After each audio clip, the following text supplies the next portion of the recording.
இவர் ஒரு மிகப்பெரிய இன்ஸ்பிரேஷன். அதாவது எளிய மக்கள் அனைவருக்குமே ஒரு மாபெரும் கனவு. அதாவது இவர் பேர் எப்படி எழுதலாம்னு கேட்டீங்கன்னா, wonderful comedian turned into a successful actor அப்படின்னா நிச்சயமா யோசிக்காம சாரோட பேர் எழுதிடலாம். இப்போதைக்கு டாப் ஆஃப் த டவுனா இருக்கக்கூடியவர் நிச்சயமா அவர் தான். விடுதலை திரைப்படமாகட்டும், கருடன் ஆகட்டும், இப்போ கொட்டுக்காளி, அதை பத்தி தான் எல்லாருமே எல்லா இடத்துலயும் பேசிட்டு இருக்காங்க. விடுதலை 2க்காகவும் காத்துட்டு இருக்கோம். ஆக்டர் சூரி அவர்களை அன்புடன் மேடைக்கு அழைக்கிறோம். வந்திருக்க அனைவருக்கும் வணக்கம். ரொம்ப சந்தோஷமா இருக்குது. நேற்று இந்த படம் பார்த்தேன். நான் பார்த்தேன்றத விட பார்ப்பதற்கான ஒரு நல்ல வாய்ப்பு கொடுத்தாரு மாரியண்ணே. ரொம்ப நன்றிங்கண்ணே. இந்த படம் பார்த்துட்டு வெளியில் வரப்ப எல்லாத்துக்கும் என்ன ஒரு கணம் இருந்துச்சோ அதே கணம் தான் எனக்கு இருந்துச்சு. வெளியில் வந்த உடனே மாரியண்ணனை இறுக்கி கட்டிப்பிடிச்சேன். அத்தனை முத்தங்கள் கொடுத்தேன். அவர் முகத்தவே நினைச்சிட்டு நினைக்கிறேன் நான் முத்தம் கொடுத்தேன். நான் இருக்க கட்டிப்பிடிச்சது எந்த அளவுக்கு கட்டிப்பிடிச்சு எனக்கு தெரியலை. கண்டிப்பாக என்னோட கை தடம் அவர் மேலே பதிஞ்சிருக்குன்னு நினைக்கிறேன். அந்த அளவுக்கு எனக்கு இந்த படம் பிடிச்சிருந்துச்சு. படம் பிடிச்சது அப்படின்றத விட மிஸ்கின் சொன்ன மாதிரி பாடம் தான். என் வாழ்க்கையிலையும் அது எல்லாத்தையுமே நான் பார்த்திருக்காது. கண்டிப்பாக எல்லார் வாழ்க்கையும் அது பார்த்ததுனால தான் ஒரு விஷயத்த படம் பண்ண முடியும். சும்மா ஒருத்தர் மட்டும் ஒரு வாழ்க்கைக்குள்ள இருந்தால் மட்டும் அது படமாக கொண்டு வந்துட முடியாது. எல்லார் வாழ்க்கைக்குள்ள இது இருக்குது. நான் அதை பார்த்துருக்கேன். எல்லாரும் சொன்னாங்க இது முதல் படம் அப்படின்னு. அண்ணனுக்கு அவர் பண்ண வேண்டிய முதல் படம் அப்படின்னு. இது 4வது படம் அவர் பண்ணியிருக்கிற அந்த படத்துக்கான பெருமையாக இருக்குன்னு நான் நினைக்கிறேன். இது முதல் படமாக பண்ணியிருந்தாருன்னா மாது செல்வராஜன் நம்மளோட வாழை அப்படின்னு போயிருக்கும். எல்லாரும் பார்த்துருப்பாங்க, இல்லைன்னு சொல்ல நல்ல விதமாக எழுதியிருப்பாங்க. அதற்கு முன்னாடி 3 படங்கள் பண்ணி மாது செல்வராஜன் யார் அப்படின்னு ஒரு மிகப்பெரிய ஒரு பதிவை பண்ணிட்டு இப்போ நான் பண்ணுற என்னோட முதல் பதிவை இதுவரைக்கும் அடிச்சதா சும்மா அது போர் கிடையாது, செக்ஸ் கிடையாது, இப்போ அடிக்கிற மாதிரி இதாண்டா செக்ஸு அப்படின்னு நினைச்சு அடிச்ச மாதிரி இருக்கு இந்த படம். அதனால தான் இன்னைக்கு இவ்வளவு பெரிய மேடை, இத்தனை பெரிய இயக்குநர்கள், இன்னைக்கு தலை சிறந்த இயக்குநர்கள், சினிமாவுக்கு முக்கியமாக டெக்னீஷியன்கள், தயாரிப்பாளர்கள், ஒட்டுமொத்த பேர் சேர்ந்து எப்படி ஒரு குடும்பத்தில் ஒரு நல்ல விஷயம் நடந்துச்சுன்னா அந்த உறவுகள் அத்தனை பேரும் வந்து சேர்ந்து எப்படி அதை கொண்டாடுவாங்களோ அதே போல இன்னைக்கு தமிழ் சினிமாவில் இருக்கிற உறவுகள் அத்தனை பேருமே வந்து இன்னைக்கு ஒருத்தர் இங்கே நிற்க வச்சு கொண்டாடுறாங்கண்டா அதற்கு தகுதியான ஆள் கண்டிப்பாக நம்ம மாது செல்வராஜன் இருக்கான்ற நான் ரொம்ப ஆணித்தனமாக சொல்கிறேன்.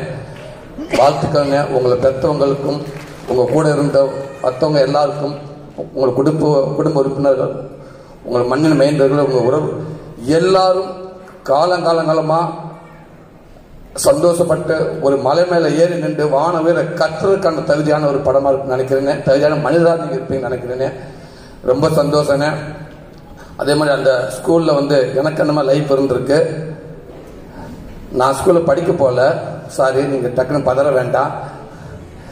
எங்களுக்கு அந்த மாதிரி நானும் லவ் பண்ணியிருக்கேன். அந்த டீச்சர் இல்லை, அந்த டீச்சர் கொண்டு ஒரு டிஃபன் பாக்ஸர், அந்த டீச்சர் டெய்லி வந்து நல்ல சாப்பாடாக கொண்டு வருவாங்க. அந்த டீச்சர் அம்மா வந்து அந்த எல்லாத்துக்கும் ஒரு முதல் தெரியாதனமும் ஒரு உருண்டையை கொடுத்துட்டாங்க. சாப்பிட்றப்ப எல்லா பேரும் கை நீட்டிட்டு இருப்பானுங்க.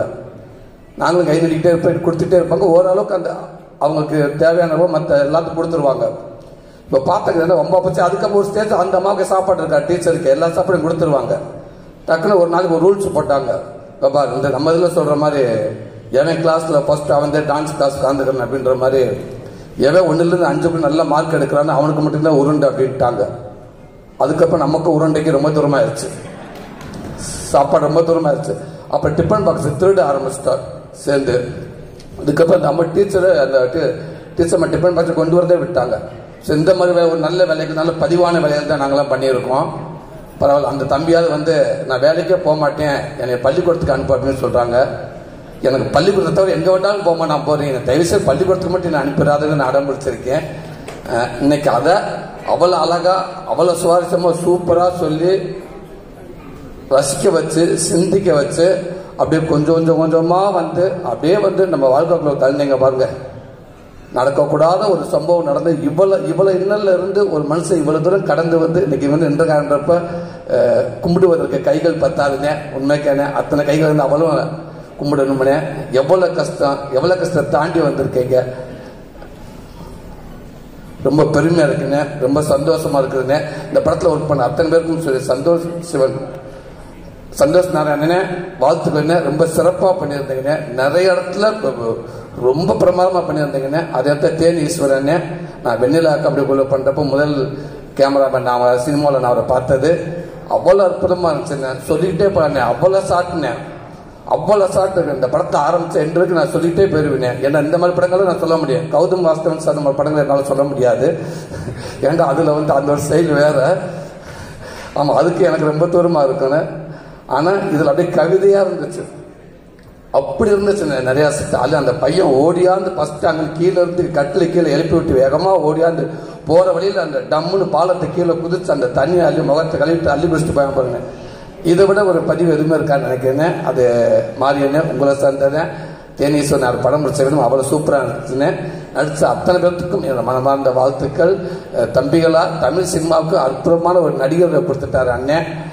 அந்த செல்ல குட்டிகளுக்கு, கட்டி பெத்தார்களுக்கு, தங்க பெத்தார்களுக்கு மனமார்ந்த வாழ்த்துக்கள். எல்லாத்துக்கும் நன்றி. நன்றி.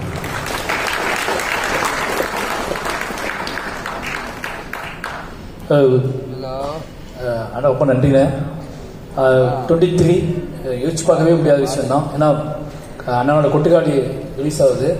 நானும் கொட்டுக்காளி பார்த்துட்டு அவரும் வாழை பார்த்து ரெண்டும் ஒரே நாள் பார்த்தோம். அண்ணா வந்து வாழை பார்த்துட்டு போனாரு, அதுக்கப்புறம் நான் கொட்டுக்காளி பார்த்து பார்த்தேன். அதே ஸ்க்ரீனில், அதே தேட்டரில், அதே சீட்டில் உட்காந்து நான் பார்த்தேன். அவர் பார்த்துட்டு வாழை பார்த்துட்டு கட்டி பிடிச்சிட்டு போகாது. அவர் போனதுக்கப்புறம் நான் கதவை பிடிச்சிட்டு கொட்டுக்காளி பார்த்தேன்.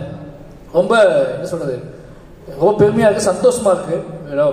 கொட்டுக்காளியை மறந்துட்டு அவரை இனி கட்டி பிடிச்சதும், நான் வாழையை மறந்துட்டு அவரை கட்டி பிடிச்சதும் ரொம்ப ஒரு முக்கியமான வேலையாக நான் பார்க்குறேன், முக்கியமான விஷயமா பார்க்குறேன். ஏன்னா அவருக்கு அவ்வளோ ப்ரொமோஷன் வேலைகள் இருக்குது. கிட்டத்தட்ட வந்து ரொம்ப நேரமாக உட்காந்துட்டு இருந்தார். எனக்கு ரொம்ப சந்தோஷமாக இருக்குது. இப்போ சிவகார்த்திகேயன் அவருமே வந்து வாழையை வந்து கூப்பிட்டோன்னே அதே டேட்டில் தான் ரிலீஸ் ஆகுது ரெண்டு படமுமே. அவர் எனக்கு ப்ரொமோட் பண்ணி கொடுத்துருக்காரு, எனக்கு பேசி கொடுத்துருக்காரு. வினோத் அவன் வந்து எங்கே சுற்றிட்டு இருக்கான்னு தெரில, வரல.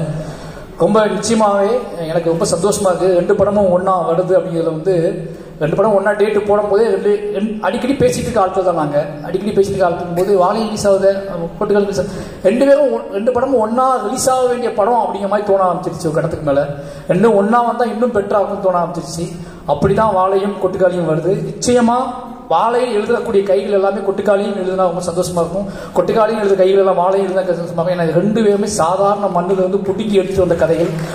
ரொம்ப அடிப்பட்டு மண்ணில் இருந்து வினோத்துங்கிறவன் இன்னும் வினோத் ராஜ் அப்படிங்கிறவன் இன்னும் என்னை மாதிரியே அவன் இன்னும் பிடிங்கி எடுத்துட்டு இன்னும் சொல்லப்படாத கதைகள் நிறைய வச்சிருக்கான். வினோத் அங்கிருந்து பிடிங்கி எடுத்துட்டு தான் கொட்டுக்காளி கொண்டு வந்திருக்கான். யோசிச்சு பார்க்கும்போது இது கோயின்சிடென்ட் மாதிரி தான் நடக்குது. ஆனால் ரெண்டு பேருமே நிச்சயமாக சொல்கிறாள் அண்ணனோட நடிப்பு. நெல்சன் சொன்னாப்புல, நெல்சன் கொட்டுக்காளியும் பார்த்துட்டாப்புல. இப்போ வாழையை பற்றி நெல்சன் இப்படி பேசினார்ல, கொட்டுக்காளியை பற்றி நெல்சன் பேச எப்படி இருக்கும் யோசிச்சு பாருங்க. நெல்சன் சொன்னாப்புல என்கிட்ட, தலைவா படம் பார்த்தீங்கன்னா கொட்டுக்காளின்னு கேட்டாப்புல. நான் வந்து இல்லை இனிமே தான் பார்க்குறோம் அப்படின்னு. இந்த ஆட்டோக்குள்ள ஒரு சீன் நடிச்சிருக்காப்புல சூரி அப்படின்னாப்புல. என்னாச்சு அப்படின்னா நழுக்குன்னு மிதிக்கிறாப்புல. அப்போதான் கூப்பிட்டு கேட்டேன், இது வந்து ஆர்டிஸ்டாக இருக்காதோ ஆட்டோக்குள்ள உட்காந்துக்க ஃபுல்லாக. அதே மாதிரி டைரக்டர் வினோத்தில் கூப்பிட்டு கேட்டேன், ஆர்டிஸ்டான்னு கேட்டால் இல்லை அது எங்கள் ஊர் சொந்தக்காரங்க அப்படின்னாரு. சொந்தக்காரங்களை கூட்டி வந்து மிதிக்கிறதா வேலையாகும் ரெண்டு பேத்துக்கும் அப்படின்னு கேட்டாரு. ஏன்னா வாழையிலேயும் அதே தான், எல்லா கஷ்டத்தையும் எங்கள் சொந்தக்காரங்க தான் அனுபவிச்சாங்க. அது ஏன்னு அவருக்கு தெரியும், அவ்வளோ மிதிக்க முடியாது அடுத்தவங்கள. இதுனா நம்ம சொந்தக்காரங்களாம் நல்லா மிதிச்சிடலாம்னு சொல்லிட்டு அண்ணன் மிதிக்கவே தெரியும். ரொம்ப அற்புதமான நடிப்பு. நான் கொட்டுக்காளி பார்த்து யார்கிட்டயுமே பேசுகிறேன். நான் கொட்டுக்காளி நேற்று முடியும் போது 3 மணி படம் பார்க்கும்போது நான் ஸ்டேஜில் பேசுகிறான்னு விட்டேன். ரொம்ப ஒரு பெருமைப்படக்கூடிய ஒரு படைப்பாத படம் அந்த படம் இருக்கும். நிச்சயமாக அந்த ரெண்டு படமும் ஒன்றாவது ரொம்ப சந்தோஷம். நிச்சயமாக அந்த ரெண்டு படமுமே தமிழ் சினிமாவுக்கு முக்கியமான படங்களாக இருக்கும். ரொம்ப நன்றிண்ணே. தேங்க்யூ. அண்ணே, அப்புறம் ரஞ்சித் அண்ணே, உங்களுக்கும் தங்களான் டீம் எல்லாருக்கும் இந்த மனமார்ந்த வாழ்த்துக்கள். ரொம்ப சந்தோஷமா இருக்குண்ணே.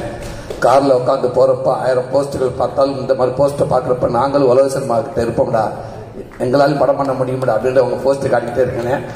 உங்களுக்கும் விக்ரம் அண்ணனுக்கும் டீம் எல்லாருக்கும் வாழ்த்துக்கள்ங்கண்ணே. நன்றிங்கண்ணே. Thank you sir. ரெண்டு பேருக்குமே எங்களுடைய வாழ்த்துக்கள்.